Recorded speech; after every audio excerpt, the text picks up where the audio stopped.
Harga beras di pasar-pasar Bandar Lampung masih stabil. Pedagang beras di pasar-pasar di Bandar Lampung menyebut stok beras masih aman dan tidak terjadi kelangkaan beras.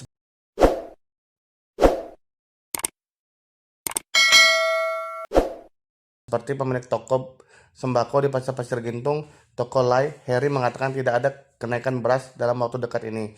Ia pun merinci harga beras yang ia jual. Rojo lele Demanggu 68.000 ukuran 5 kg. Udang 2 koki 75.000 ukuran 5 kg. 2 koki 75.000 ukuran 5 kg. Yang menyebut tidak ada kelangkaan beras beberapa waktu ini. Pedagang sembako di Pasar Lebak Budi, Bandar Lampung, Radit juga menyebut harga sembako masih normal. Ibu Rozi. Nah, kita jual beras merek apa aja nih, Bu? Harganya berapa aja, Bu? Kalau 2 koki harganya berapa? Oh, kalau 2 koki yang 10 kilo. Yang 10 kilo? 48. Hah? 148. Kalau yang 5 kilo?